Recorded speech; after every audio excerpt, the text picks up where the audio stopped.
Welcome, everyone, to the 8th anniversary of the celebration of the life and legacy of Calestous Juma, and Happy Jamhuri Day, which celebrates the date that Kenya became an independent republic on December 12th, 1963. Just to put that in today's context, Calestous was 10 years old. I'm Alison Field Juma, Calestous' wife and president of the Calestous Juma Legacy Foundation. I would like to recognize dignitaries in attendance, Board of Directors of the Calestous Juma Legacy Foundation, our Bunyala Advisory Council, particularly Rosalita Juma, Calestous' sister, the Foundation's International Advisory Council, and our Founders Council, and a warm welcome also to all our partner organizations. To all of you attending, we could not do this without your participation and support, and it is such a pleasure to have you here today. We have participants from nearly every time zone, so good morning, good afternoon, and good evening to you all. This is a one-hour event, and it will include a conversation with former President of Mauritius, Dr. Ameenah Gurib-Fakim, on how to turn Africa's natural capital towards sustainable development. Then an update on the Foundation's work by our Executive Director, Angela Christiana. We will then have an amazing time-lapse reflection by Ken Kobe, and then hear from Arvind Raman, Dean of the College of Engineering at Purdue University in Indiana, who has an exciting announcement for us, and the Vice President of CJLF, Professor John Mugabe, will close out the event. Many of you know the founding story of the CJLF well and played important roles in it, but some of you don't, so I will just give a brief recap. After Calestous passed away in 2017, many of his colleagues, friends, and relatives knew that we had to find a way to continue his work and realize his vision. True to form, Calestous anticipated this. When his mother passed away just a few months before he died, he wrote the mission statement for a foundation that he wished to start that would be in his parents' name, focused on his hometown of Port Victoria, Bunyala, in Western Kenya. I'm not ashamed to say it, we stole his idea. Over the past 8 years, guided by the mission statement that he wrote, an advisory group did needs assessments. We founded the Calestous Juma Legacy Foundation in the United States. We founded the Calestous Juma Legacy Trust Kenya and developed a plan and partnerships. On my most recent visit to Kenya in 2023, our son Eric took a photo of Port Victoria from the top of a hill that exactly matches one taken by an American Peace Corps volunteer in 1972. That volunteer, Ken Kobe, helped high school student Calestous Juma found a newspaper, and now he serves as CJLF's treasurer. In Port Victoria, we saw with our own eyes what incredibly dedicated Bunyala Advisory Council has brought to life.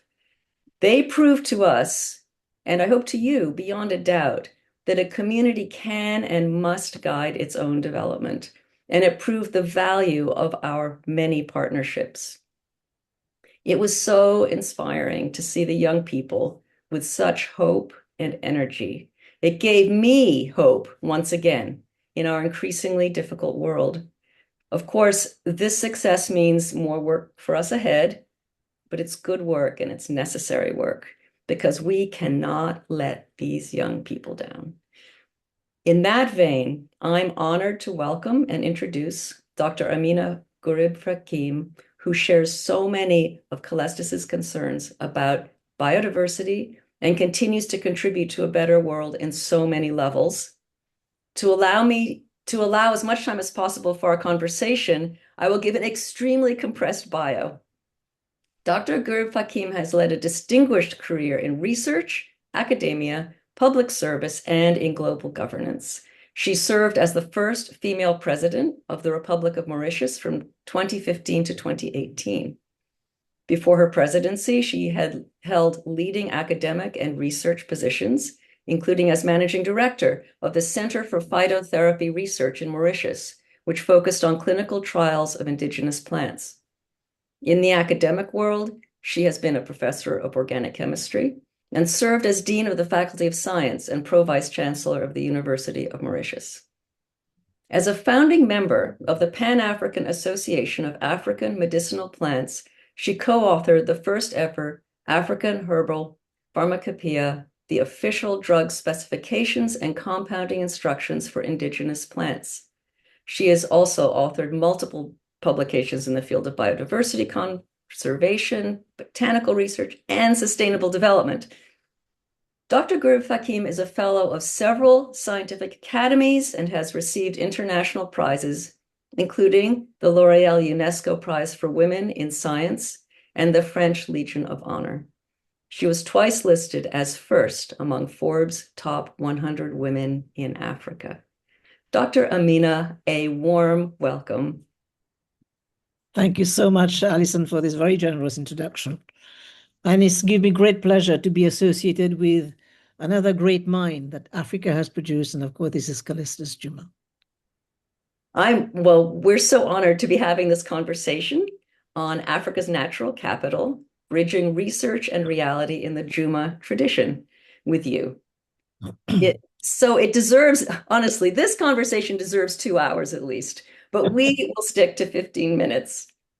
So I'd like to start with this question. For you, what is Africa's natural capital? And why is this concept, rather than just natural resources, so essential to the continent's sustainable development? Thank you very much for this question. If you were to ask many business people, they will tell you that natural capital of Africa are the minerals. But to myself and to the likes of Calestous, and also to late Wangari Maathai, our capital, our natural capital, remains our very precious biodiversity because it underpins life on this continent. And if we go beyond just the biological, the biodiversity capital, we talk about the land of Africa. 60% of the arable land of the world is found in Africa. So if we bring in together the natural capital, agriculture, sustainable development, along with all the resource that Africa has, including the youth of Africa, I don't see why we can't transform this continent, transform livelihoods. And as you have rightly said earlier on, and this was also true of what Kobe has said, we can't afford to fail another generation. So we have to get our act together. We have to sustain, we have to preserve, and we have to really do a lot so that the legacy of our forebears, the legacy of our grandmothers, when I was looking at traditional knowledge, is passed on in the proper way. And that's our duty, that's our responsibility, and that's what we have to produce for the next generation. So to follow up on that, how would you see the way to bridge the gap between the scientific research and innovation? In your experience, what's the single most critical policy shift that African governments could make right now to bridge that gap? If I look at it from the research perspective, a lot of academic research, especially in the field of sustainable development, they're already happening in many universities. But unfortunately, the mantra of academic is to publish or perish.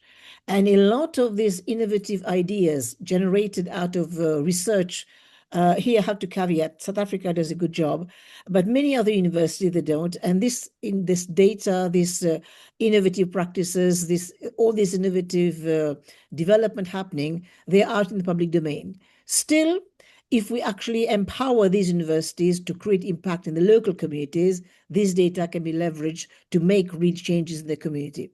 But I think what I found out from my own experience when I was at university is that we need to have the proper ecosystem, that these academics, these not necessarily academic, but anybody who has an idea can actually come and translate that. Because if you look at the World Bank figures for graduates landing on the job market, we're talking about 12 or 13 million graduates landing on the job market every year.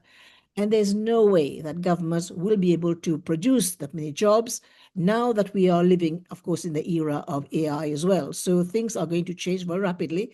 But if we provide for the appropriate ecosystem that empower the young people to become job creators themselves as opposed to just job seekers. So this is what we have to do. But of course, empowerment doesn't come with policy. It comes with funding. It comes with all a suite of issues that we have to bring to the fore so that these young people feel empowered, of course, through the natural capital that Africa offers. And one area I can't really stop thinking about it, is the issue of food security. And here I will go back to Ali Masrui when he said, it's high time that Africa produces what she eats and eat what she produces. And this can be done. The continent can become the breadbasket of the world. But we need to get our act together, because if we are going to really look at the field of agriculture, which remains a $1 trillion business, we need to put again the infrastructure in place. So, and not forgetting that 85% of agriculture in Africa is rain-fed. And of course, in the realm of a climate change, of a changing climate, these are really, really big challenges we have to address. Yes, I'm glad you mentioned climate change. Mauritius is an island nation in the Indian Ocean and a biodiversity hotspot. And you've called it a living laboratory on the impact of climate change. So, how do you think African governments should respond to the many competing challenges of climate disruption on one hand and the global market pressures that we're seeing more and more on our natural capital, our resources, and all the shifting sands of global markets? Um, Here we have to just to address some figures. Africa as a continent, 54 plus countries, we have generated less than 4% of greenhouse gas emission. And yet the continent, and of course all the countries, is being impacted quite badly. We've seen flooding, we've seen droughts, and I've seen my country really flash floods wreaking havoc in many parts of the country, and not forgetting the rising sea level as well, which is of course eroding some of the best beaches. And of course, as you know, one of the key pillars of the economy, of course, is tourism, and we depend, of course, on our pristine beaches as one of the marketing tools. But of course, beyond this, there's also the economic consequences of fisher folks who actually depend on the sea for the livelihood, the protein source. But unfortunately, when we talk about climate change, it is not something Africa can handle alone. This is where we need a very strong multilateral system that has to take on board this challenge. We've seen many COP coming and going. We have just finished the COP 30 in Belém. But we still, as has been said time and time again, we still do not see the transfer of technology. We're still talking about the gap in the funding. And interestingly, some people have said, go back to London and listen to what they say when you travel by the tube, mind the gap. And it's precisely the gap that we are talking about between the policy, the rhetoric, and of course, the action on the ground.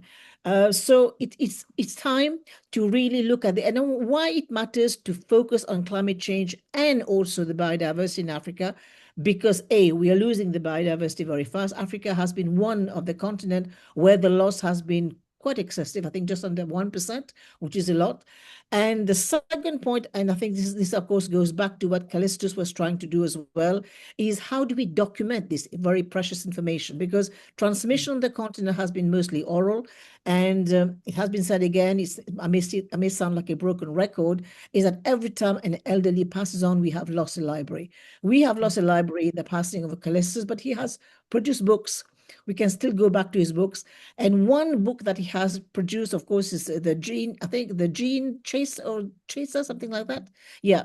And I think he has been vindicated recently by a decision in the Supreme Court in Kenya, where farmers now can actually share the seeds and without fear of any repercussion. So these are things that have to be addressed if we really want to empower. But we mustn't forget the big challenge, of course, is climate change. But the other big challenge is the youth itself, because if we don't educate our youth, if we don't give them the appropriate training, the tools of AI, the tools of technology, we're going to have an issue with them. They can easily become a bane. So all these issues put together, if we actually bring in the solution, we are set to start, this century or beyond on a better footing. But By 2100, 1 in 2 working age adult will be African. So that is no mean feat. And this is something that we have to grapple, especially when you see countries and continent like Europe and Japan, they're all aging continent.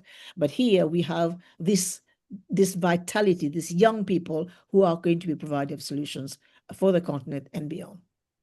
Hmm. Now, I'm not sure which question to ask because you raised so many good points. I wanted to ask you, since you've worked on biological innovations and you were saying about how biodiversity is the wellspring really for the future, and you worked in phytochemistry, is there any particular innovation or resource in the plant world or in the world of indigenous knowledge that could be invested in to create a new product or a really important contribution to public welfare? You know, I'm speaking to probably a continent that is a big drinker of coffee. And we have a coffee species in Mauritius that is caffeine free. It's Mm. indigenous to this country, to this region. And this is again where, if you put that in the realm of the international conventions, you'll have all these conventions kicking in. But nonetheless, I think that if we are going to look at this law, this botanical law, it can, of course, bring in a lot of benefits. Not just to Mauritius, but of course to the wider world, especially those who can't tolerate, for example, caffeine. And yet the coffee which we produce out of these, at least as samples we have tested, is not very different to the Arabica. And what kind of investment would be needed to do something like that? Would it come from the private sector, from private venture capital, the government? Well, how could you envision that You know, happening?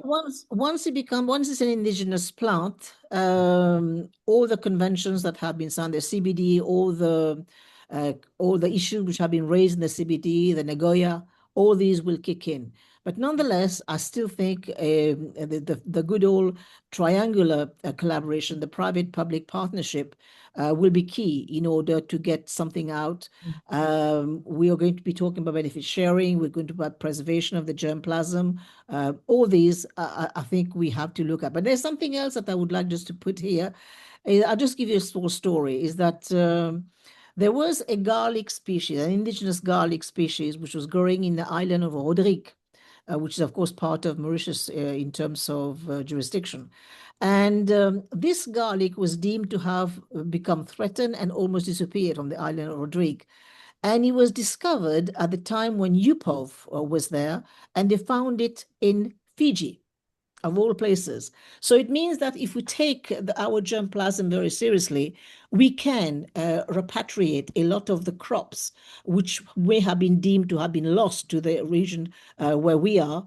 And but we need to really look at these conventions so that we know that now we have seeds growing in Svalbard, but we need to have our own Svalbard in Africa. We need to have in situ and also ex situ conservation practices going on so that we can really safeguard our unique biodiversity. I'm sitting in one. There are plenty of hotspots across the African continent. And of course, these flora and fauna deserve special attention. Hmm. Well, in our last few minutes, I have one last question. Maybe it's the biggest question, I'm not sure. Calestous often spoke about the long-term vision for African prosperity. If you could give one piece of advice to the next generation of African policymakers and scientists about how to leverage their country's natural capital for sustainable development, what would that be?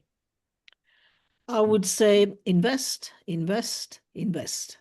Invest in the youth, invest in safeguarding the knowledge, invest in the ecosystem that will precisely help to safeguard this precious biodiversity for, of course, the long term, because we are where we are, and we have to make sure that this becomes available still many generations down the line. So let us keep on investing, let us keep on educating, and let us keep on preserving and conserving. Well, Dr. Ameenah, thank you so much for your insights that you shared with us and the gracious gift of your time to join us today. We really, really appreciate it, and we will take your lessons to heart. Thank you so much. I was so happy to actually be able to contribute little something towards a great soul that was Calestous. Thank you. Thank you. Well, now I would like to introduce Angela Christiana, the executive director of CJLF. She joined our original International Advisory Council early on, and we were absolutely thrilled when she agreed to be the first executive director of the foundation. Calestous was a mentor to Angela in her prior work with an organization focused on girls' education in Uganda. Her dedication to our mission is unshakable, and it is thanks to her that we have made the progress we have and that we are holding this event today. So, Angela, over to you. Thank you, Allison, and thank you so much, Dr. Gurib-Fakim. What an honor to have you today. Good morning, good afternoon, and good evening to everyone. It's true, I have benefited greatly from Calestous' mentorship, and although my interactions with him were too few, his impact on me has been profound. It is an absolute honor to steward his living legacy, which is how I refer to you with us today. You all are his living legacy. Make sure my screen is shared. All right. So today I want to share how we are continuing the work Calestous started. I'll start where it all started, where it all began, Port Victoria, Kenya, Calestous' hometown on the shores of Lake Victoria and his final resting place. This is a special place where he deeply wanted to make an impact, but ran out of time. Our work is guided by his conviction that the application of science, technology, and innovation is the key to sustainable development in Africa. So today, we are honoring his legacy by innovating for tomorrow. 45 million people depend on Lake Victoria, but this once abundant ecosystem is now struggling. Overfishing, pollution, and climate change have driven this economy into serious decline. Today, the Lake Victoria Basin wrestles with high population density, one of the highest in the world, and persistent poverty. Our vision is to transform this region, not by looking backward, but by embracing the opportunities of modern technology and inclusion. Calestous is known to have said, "Talent is universal, opportunity is not." Youth in the Lake Victoria Basin face a critical dilemma. The traditional economy is shrinking, yet success in the modern world demands digital skills. With the new AI era upon us, there is a risk of catastrophic digital exclusion for people in rural and remote areas. 60% of youth in the Lake Basin are currently unemployed and virtually locked out of the modern workforce.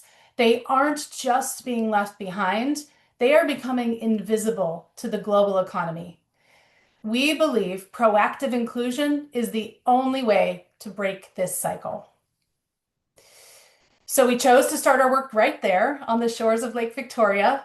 Our goal is to ensure that location does not limit opportunity. So this is why 3 years ago, we founded the Calestous Juma Innovation and Resource Hub, or CJ Hub as we call it. We built on the deep trust in Calestous' legacy to create a replicable model run by a 100% African operational team and guided by a local advisory board. As I often say, I work for them. For many young adults in this region, the CJ Hub is the only place they can access a computer. But we aren't just teaching computers, we are igniting innovation. We now have a proven model of success with over 320 graduates of our programs, 94% youth and 60% women. This was all accomplished with just 12 computers in a small rented space. We offer foundational digital skills, business plan training, soft skills development, and career counseling. Crediting the training received at the CJ Hub, our graduates are entering college, finding jobs, and starting businesses. Our ultimate aim is to empower youth to apply their new skills to local challenges and build livelihoods that restore the local blue economy. Thanks to friends like you, 2025 was a year of tremendous progress. We didn't just walk forward, we leapt. We connected the CJ Hub to the world by installing high-speed fiber internet and professional camera equipment. We ensured that the learning never stops, even when the power grid is down, by installing a robust backup power system. And we launched our virtual guest speaker series, so we can now host guest speakers both locally or from anywhere in the world.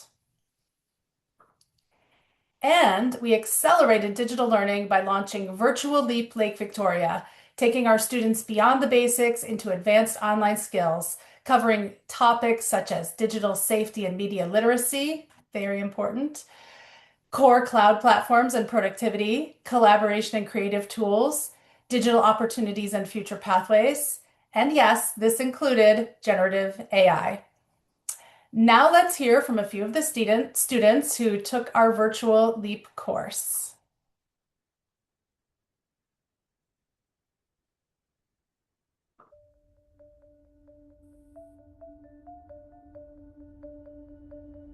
Hello everyone, my name is Florence Kagenda.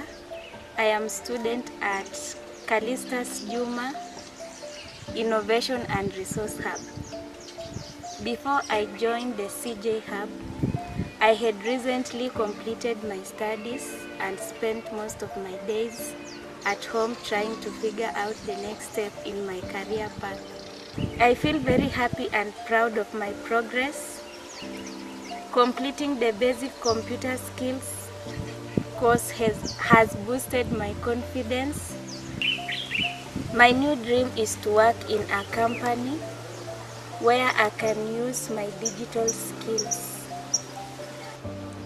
My goal is to help others access online services, understand technology better, and make work easier through digital solutions. Asante sana, Calestous Juma Legacy Foundation.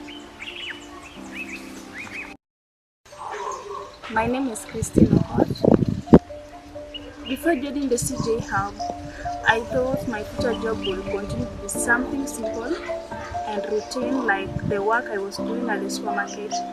However, after realizing how important computers are in today's world, I decided to take the step to learn basic computer skills. I knew that understanding technology will help me adapt to future changes and open new doors for career growth as technology continues to advance. I'm very happy and proud of how much I've learned during my time in the CPA Hub program. Thank you so much, Calestous Juma Legacy Foundation.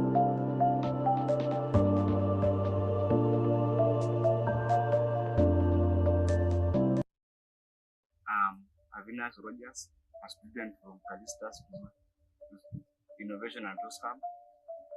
Before joining the CPA Hub, I was unemployed and spent most of my time at home. I was actively looking for any opportunity that would help me grow and improve my situation. Before joining the CPA Hub, I wasn't really sure what my future would look like. Now that I have completed the basic computer skills courses and also joined the virtual leap program, I feel delighted, confident, and proud of myself. I have dreams and goals that I once only imagined. The new digital skills I have gained have already helped me handle tasks more easily, such as typing, browsing the internet, using online services, and understanding digital tools. Asanteni sana, Calestous Juma Legacy Foundation.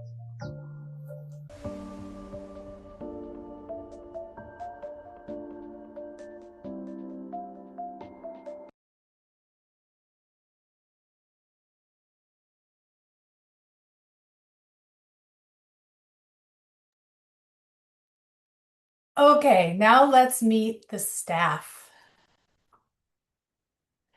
Our work is led by Project Coordinator Roslita Nanjala Juma. She has been our guide and set our vision from day one. For 3 years, we have relied on the service and dedication of volunteer instructors who Rosalita has recruited from the local community. They have been the backbone of the CJ Hub, and I want to take this moment to say thank you to them.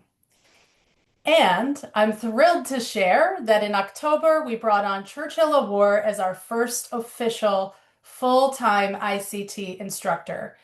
Churchill went from volunteer to intern and now staff. Churchill shot and edited that video himself, a testament to the skills being developed at the CJ Hub. While we act at the grassroots level, CJLF continues to influence and connect globally. This year, we relaunched the Calestous Juma Legacy Series, Leapfrogging Development, in partnership with the African Center for Technology Studies. We were honored to host leaders like Professor Moses Obimbo, a Gates Foundation Calestous Juma Science Leadership Fellow, and the Honorable Ambassador Judy Wakungu. We use these convenings to transform global dialogue into local action. In 2026, we plan to launch a mentorship program and our global network to connect our global network with our grassroots innovators. If you are interested in becoming a mentor or learning more, a form is being posted in the chat.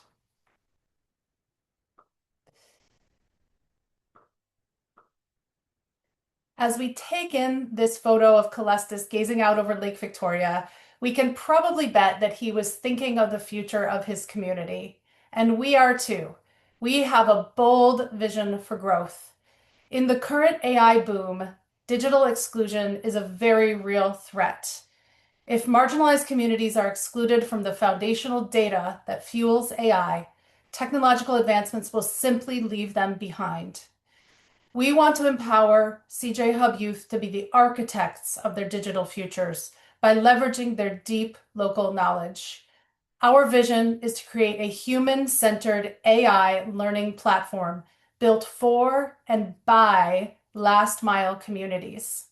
This adaptive platform will feature local content, be sensitive to local context, and designed for low-tech environments. We are currently seeking partners to help us bring this idea to life, ensuring that the youth of rural Africa are included in the futures they are entitled to. We are also embarking on projects to bring rural youth voices into AI policymaking and governance. So we have the model, we have the demand, and we have a plan to scale this work and ensure equitable access to development. But we need you.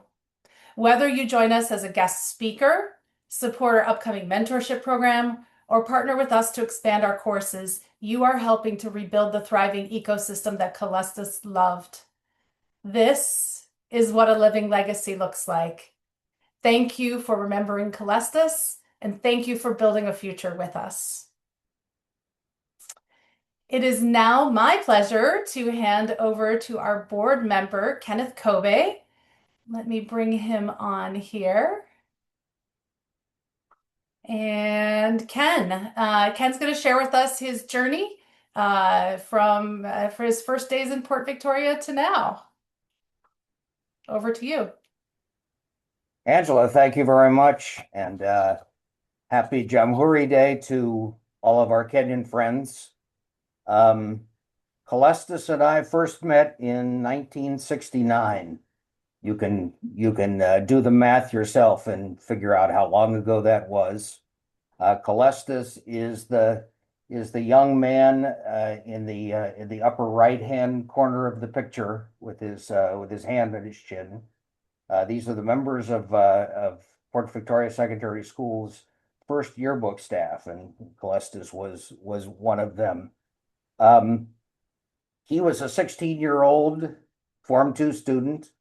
I was a 22-year-old U.S. Peace Corps volunteer, fresh out of university, and assigned to Port Victoria.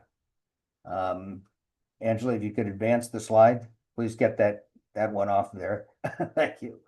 Port Victoria in 1969 was a whole lot different than it is today, as you can well imagine.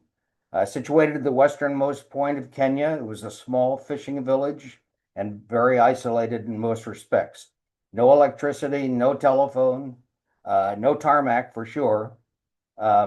Nearest post office was 20 miles away in Funula. For those of you in the local area, you know Funula. And the nearest petrol station was 30 miles away in Bumala, very isolated. But life was good in many respects. Kenya had been independent for 5 years, and its new leaders were working hard to build a nation. In Port Victoria, lake fish were plentiful, and most years abundant rains produced a good harvest of maize and cassava. And the village was very proud of its new secondary school. You can actually see the secondary school in the upper right-hand side of that picture, the cluster of buildings in the distance. It was a boarding school with 80 boys in each grade. When I got there, there were two grades, Form 1 and Form 2. And when I left, there were 3 grades, Form 1, Form 2, and Form 3. So we were a new and growing school. Served boys from Bunyala and also the neighboring Luya and even Lua locations. The students did not take this opportunity for granted. They were bright, diligent, and very eager to learn. Next slide, Angela, please. Calestous is the guy in the center. He was always good at finding the camera. Calestous was the kind of student that a teacher remembers. He was curious about everything: science, history, language, current affairs, politics. And even then, it was clear to me and to others who knew him that he had an intuitive sense of how these separate disciplines intersected. After 2 years in Port Victoria, I returned to the US, got a graduate degree, started a career and a family, and frankly lost contact with Kenya for the most part. So you can imagine my surprise when 25 years later, I got an email from Calestous.Juma at harvard.edu. My young student from the western end of Kenya was a Harvard professor. So thus began a renewed friendship of about 30 years, where the former teacher mostly became the former student. Next slide, please. When I retired 10 years ago, I told Calestous to put me to work. And as most of you who know him know, he was not shy about doing that. Since then, in no small part because of him, I have reconnected with East Africa through a number of organizations that are doing important work in education and healthcare. After Calestous died, I was pleased that his family and professional friends created a foundation to keep his legacy alive, and was honored when they asked me to become a part of it. In May, I had the opportunity of a lifetime to revisit my old village and to see firsthand the remarkable development work that is going on. So here's a little travel log of my visit.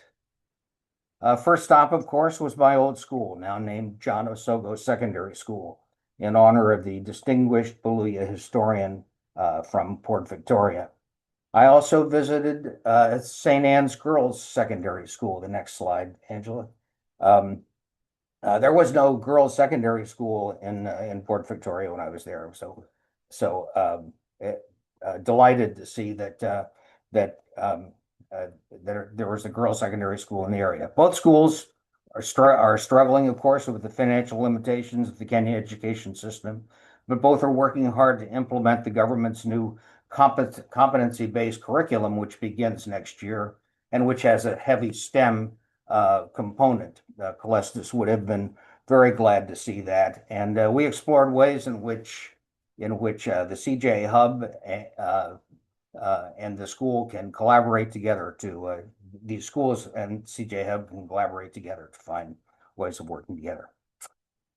Next, I visited a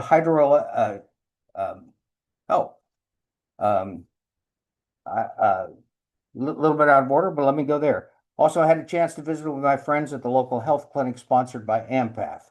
AMPATH is a consortium of American universities.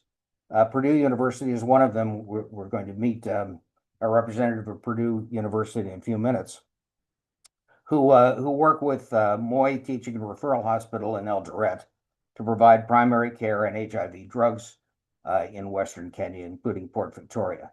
So it was great to see their work, and also I had a chance to connect them with the work that we're doing at the CJ Hub and the talent and employment pool that we're developing there that we hope will be a resource to the clinic. And next, Angela, yes. Next visit was to Hydro Victoria. We've talked earlier about the importance of redeveloping the natural resources of the agriculture of the lake. Overfishing and pollution, as has been said, have created a crisis in this once bountiful lake ecosystem. Hydro Victoria's talented leader, there on the left, Calestous Juma, is working hard to overcome these challenges.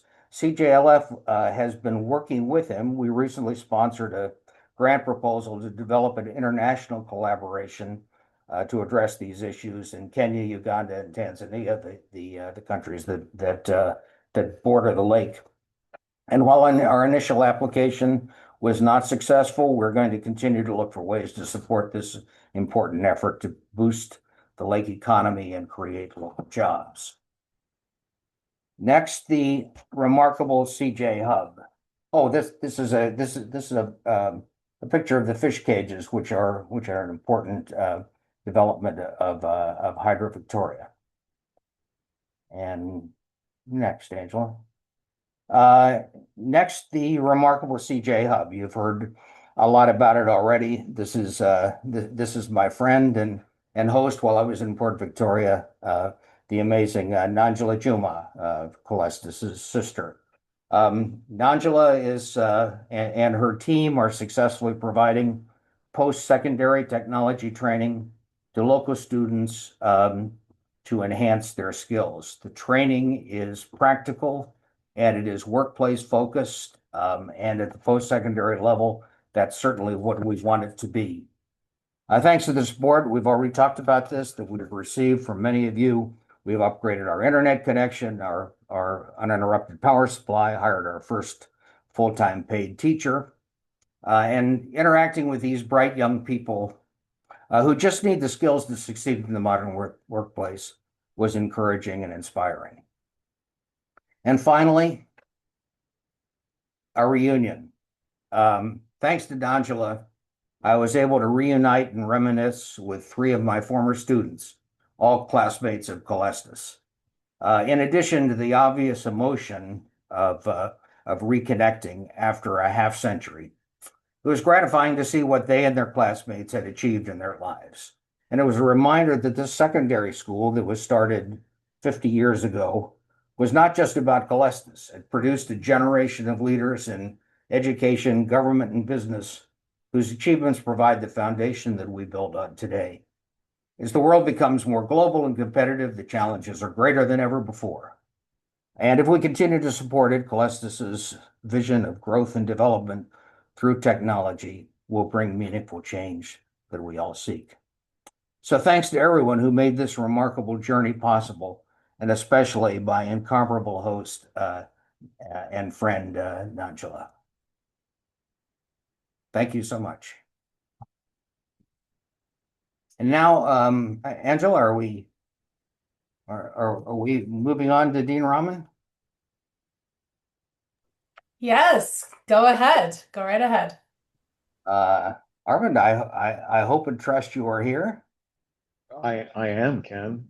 Great. I'm happy to introduce my friend, Dean Arvind Rahman. Dr. Rahman is the Dean of the Purdue College of Engineering. He and I share a state. We're both residents of Indiana, and proudly so. Dean Rahman holds a BS degree from the Indian Institute of Technology, a master's degree from Purdue, and a PhD from the University of California at Berkeley. We're both from Indiana, but not surprising to many of you, it took Calestous to bring us together. In 2015, Calestous was invited by Arvind to lecture at Purdue, and on his way to the Purdue campus in West Lafayette, Calestous stopped by my home and stayed with me for the evening. later that summer, Arvind and I connected in Eldoret, doing separate projects with the Empath Consortium there, and the connection clicked. I said to Arvind, "Are you the guy that invited Calestous to West Lafayette?" He said, "Yeah." "Are you the guy that taught at Port Victoria?" And the connection was made, and we've been friends ever since. Arvind has long been a proponent of sustainable development, um, and uh, and and a a friend and colleague of Calestous, and he has an exciting announcement, and I will turn it over to him for that purpose. Dean Rahman. Thank you, Ken. Good day, everyone. Thank you for joining us online.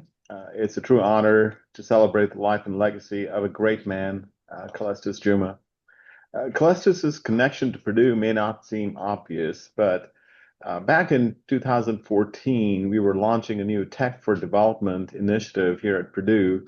And Andy Reynolds, who was then the senior advisor at the State Department and was serving on the Purdue Engineering Dean's Board, knew Calestous and strongly recommended that we bring him in.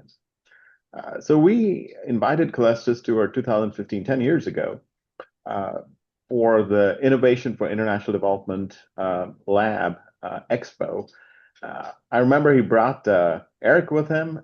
Eric, my goodness, you look different 10 years later, but I remember seeing you from those days. And I remember Calestous telling me at the end of the day that Eric had a great day and was talking about mechanical engineering as a potential major for his interest. Eric, I understand you've gone the way of bits and bytes, not atoms, but it's great to see you on the call.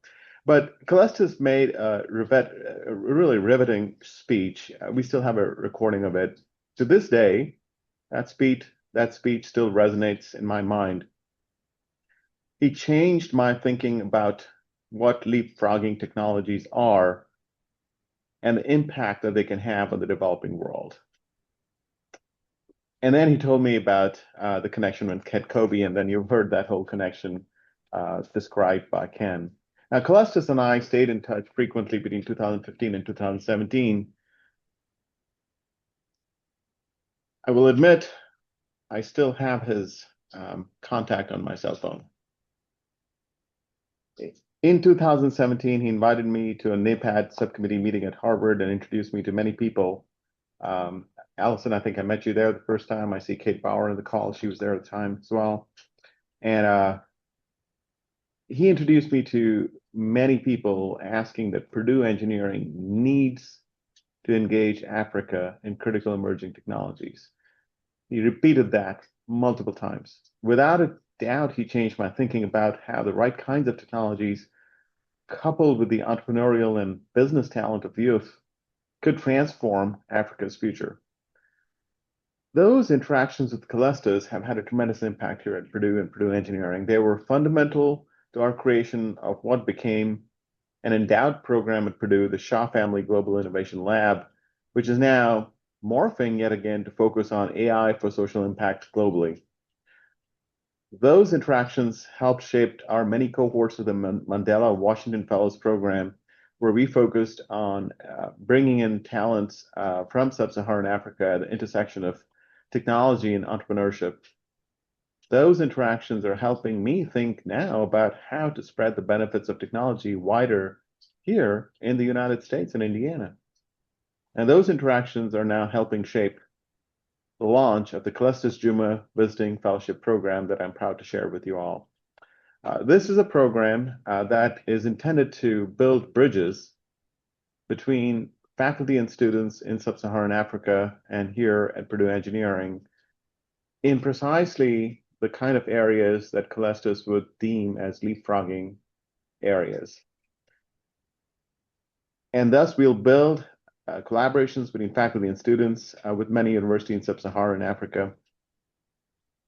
The enthusiasm to the launch of this program has already exceeded expectations. We've had 44 people begin the application process, and we currently are evaluating 5 men and 3 women faculty from Uganda, Botswana, Rwanda, Kenya, Malawi, Nigeria, and South Africa, from biomedical, chemical, agricultural, environmental, materials, civil engineering, and engineering educators.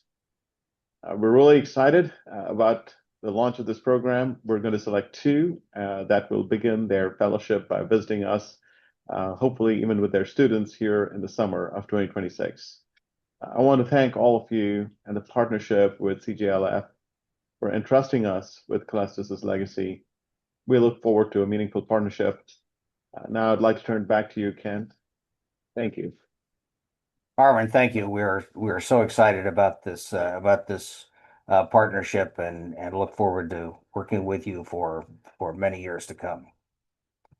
Allison, or Angela, back to you. Thank you. And thank you so much, Dean Rahman, for this incredible opportunity for the Calestous Juma Engineering Fellowship at Purdue. We are absolutely honored and thrilled, and what a wonderful partnership you all have cultivated. We're so thrilled.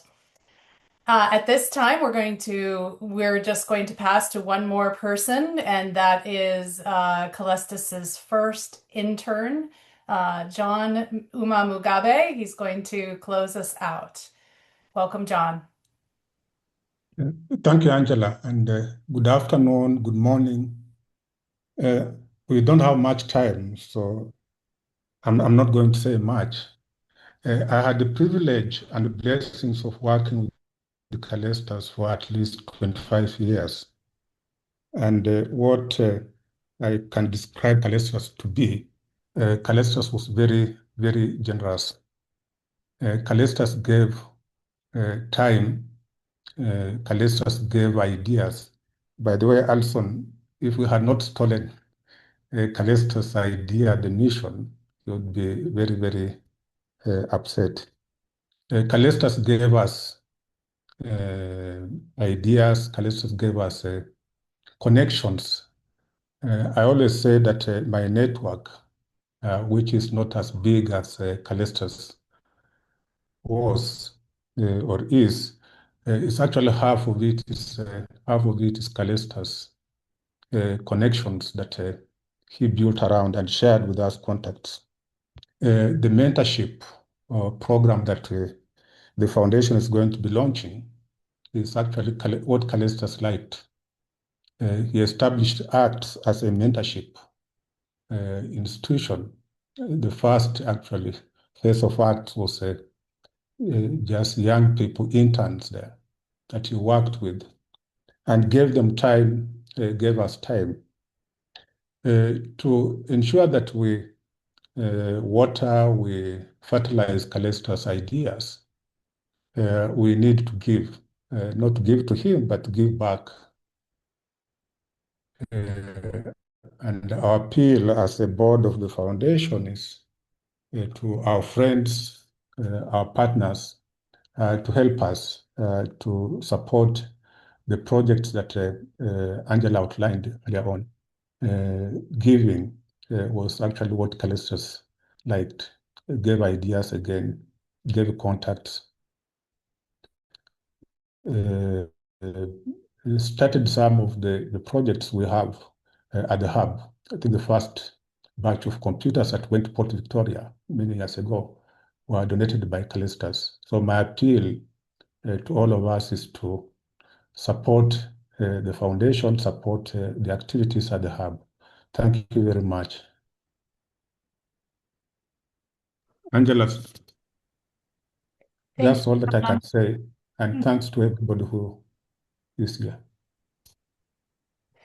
Thank you, John, and thank you to all of our speakers today, Allison, Dr. Ameenah, Ken, Dr. Rahman, John. I appreciate all of you for coming today, and thank you all for joining us. We'll see you again next year at the 9th, Remembering Calestous Juma, where I'm sure we'll have many new updates to share. And in the meantime, please stay tuned to your emails from us and our social media posts. We will be in touch, and please reach out to us as well. Most welcome. Thank you. Asante sana.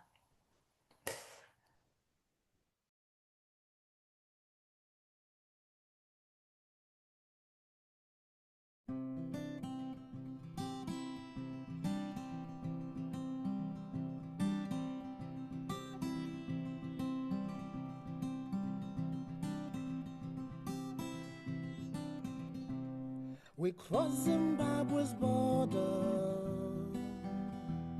flew over the dry fields of my homeland, coming into Joburg, the suntan swimming pools and the Soweto shacks, airports and railway stations, stranded with a rucksack and guitar. The languages and the places change, and the sky has different stars. I may be walking in the streets of a city called London, but the dust on my boots and the rhythm of my feet and my heartbeat say Africa. I may be walking in the streets of a city called Amsterdam, but the dust on my boots and the rhythm of my feet and my heartbeat say Africa. Say Africa, say Africa, say Africa, say Africa, say Africa, say Africa, say Africa, say Africa.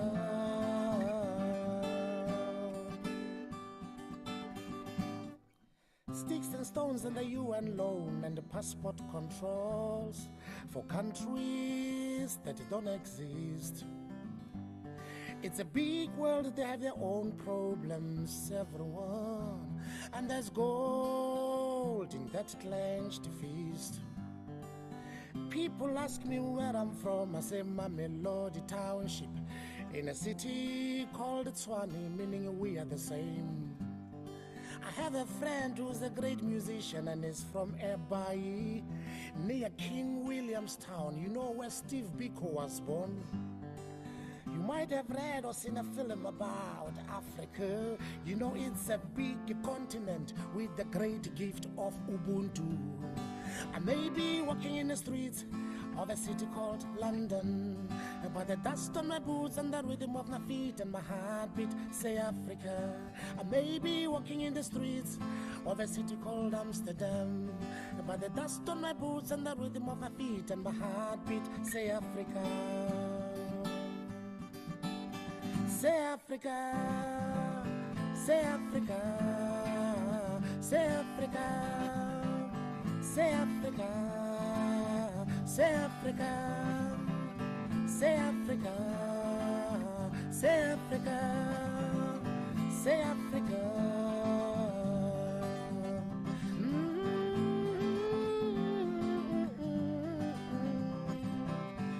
Good man, good man.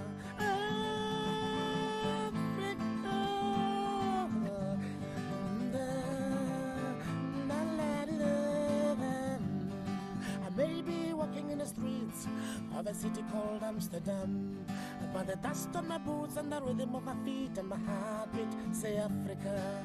I may be walking in the streets of New York, yeah, but the dust on my boots and the rhythm of my feet and my heartbeat say Africa. Say Africa, say Africa, say Africa, say Africa. Say Africa, Africa, good mama, oh, say Africa, say Africa, say Africa.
Well, thank you all for staying on for the second viewing of that.